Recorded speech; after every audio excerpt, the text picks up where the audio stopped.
Hello दोस्तों, स्वागत है आपका हमारे चैनल पे। आज हम देखेंगे कि एचडीएफसी बैंक का जो केवाईसी फॉर्म है उसको कैसे भरते हैं। ठीक है, तो सबसे पहले देखिए यहाँ पर अपना एक फ़ोटो लगाइएगा आप। फिर यहाँ पर कस्टमर आईडी, आप जो एचडीएफसी बैंक का जब पासबुक देखेंगे तो उस पर कस्टमर आईडी लिख कर के अकाउंट नंबर के नीचे रहता है। फिर यहाँ पर अकाउंट नंबर डालिएगा, डेट ऑफ बर्थ डालिएगा। ठीक है, डेट ऑफ बर्थ वगैरह डालने के बाद आपको क्या देखना है, आपका नाम। ठीक है, तो नाम यहाँ पर अच्छे से एक एक वर्ड लिखिएगा, एक एक। ठीक है, एक एक वर्ड लिखेंगे। और फिर जैसे कि आपका नाम जैसे कि राकेश, तो RAJ पूरा यहाँ तक लिखिएगा। फिर ठीक है, राकेश कुमार नाम है तो 2-3 ये छोड़ करके कुमार लिखिएगा। फिर उसके बाद आपका जो भी है वो लास्ट नेम डाल दीजिएगा। ठीक है, ऐसे करना है आपको। फिर उसके बाद आपको फॉर्म 60 पे टिक करना है। आपका पैन कार्ड नंबर डालना है यहाँ पे। ठीक है, और यहाँ पर जेंट्स हैं तो MR लिखिएगा, मिस्टर, और लेडीज़ हैं तो MS लिखिएगा। ठीक है, आई होप आपको समझ में आ रहा होगा। आगे फिर देखेंगे हम कि ऑक्यूपेशन मतलब कि आप सैलरी पा रहे हैं कि सेल्फ एम्प्लॉयड हैं, रिटायर्ड हैं, स्टूडेंट हैं, हाउस वाइफ हैं, पॉलिटिशियन हैं, गवर्नमेंटेड, पब्लिक, पार्टनरशिप। तो आप किस सेक्टर में काम करते हैं। आप अगर सैलरी प्राइवेट जॉब में है तो इसमें टिक करिएगा, यहाँ पर प्राइवेट जॉब पे, और सैलरी दोनों एक कर सकते हैं। सेल्फ एम्प्लॉयड मतलब खुद से ही कमा रहे हैं, खुद कर रहे हैं तो सेल्फ एम्प्लॉयड करिएगा। स्टूडेंट है तो स्टूडेंट, हाउस वाइफ है तो हाउस वाइफ। अगर किसी पब्लिक कंपनी में आप हैं तो उस पर करिएगा। आप गवर्नमेंटेड में हैं तो गवर्नमेंट में करिएगा। ठीक है, अदरवाइज आपके पास इन सब में से कुछ नहीं है तो आप अदर पे टिक करके आप लिख दीजिएगा किसान। ठीक है, एग्रीकल्चरल। आई होप आपको इतना समझ में आ रहा होगा। फिर उसके बाद हम जाएंगे कि ये छोड़ दीजिएगा। जब आप उस पर टिक करेंगे सेल्फ एम्प्लॉयड में तो अब ये सब आपको भरना पड़ेगा, कंपनी ओनर वगैरह। ठीक है, अगर आपका एग्रीकल्चर है तो एग्रीकल्चर पे टिक करके आप ये सब छोड़ सकते हैं।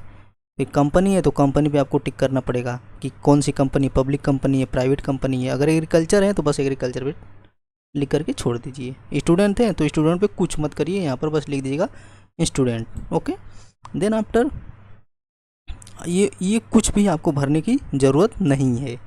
ठीक है, कोई कितना भी बोले ऐसा कुछ करने की ज़रूरत नहीं पड़ती है। ठीक है, अब आपको कहाँ पे भरना है, यहाँ पे। ठीक है, अब सोर्स, अब आपका जो पैसा आता है किस तरह से आता है, सैलरी, एग्रीकल्चर, बिजनेस, इन्वेस्टमेंट।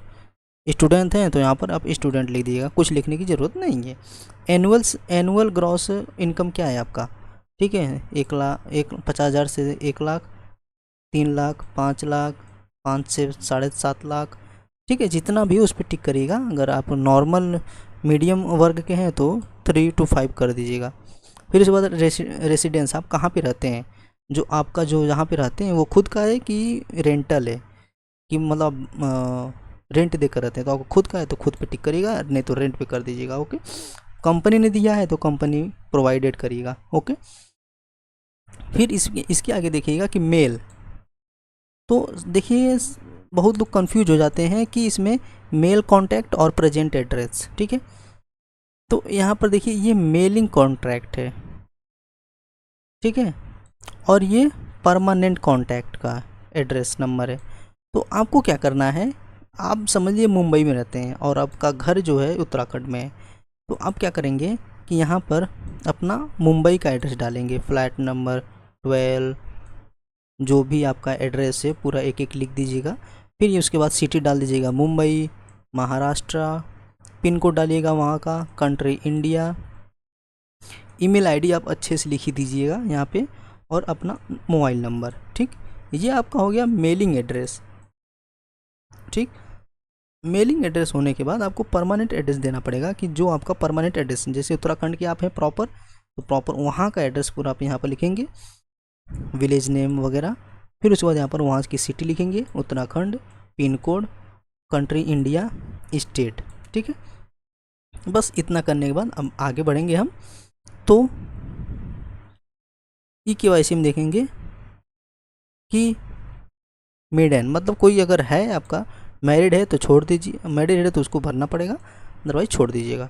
ठीक है, फादर नेम यहाँ पर डालिएगा अपना अच्छे से, स्पाउस नेम पत्नी का नाम डालिए, और स्टेटड शादीशुदा है तो मैरिड अनमैरिड डाल दीजिएगा। ओके, फिर उसके बाद आप देखेंगे कि आपके पास क्या क्या है, पासपोर्ट है, ड्राइविंग लाइसेंस है, आधार कार्ड है, इलेक्शन वोटर आईडी है, तो आपके पास आधार कार्ड और वोटर आईडी है, तो यही दोनों भरिएगा और ज़्यादा कुछ करने की ज़रूरत नहीं है। ठीक है, फिर उसके बाद आप नीचे जाएंगे तो आपको रेसिडेंस पे टिक करके छोड़ दीजिए, और आप प्रूफ क्या दे रहे हैं एड्रेस का, तो वोटर आईडी डाल दीजिए, और ड्राइविंग लाइसेंस नहीं तो आधार कार्ड, यही तीनों दीजिएगा, और उससे ज़्यादा करने की ज़रूरत नहीं है फालतू में। ओके, बी सेक्शन में फॉरेन टैक्स है, ये सब नहीं है, ये कुछ मत करिए। ओके, और इसमें एक लास्ट वाला है कि एड्रेस टाइप, आप जहाँ पे रहते हैं वहाँ पर, सॉरी,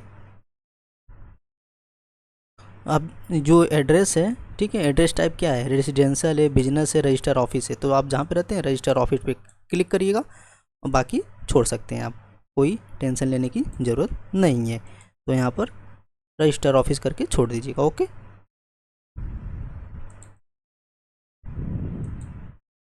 और फिर उसके बाद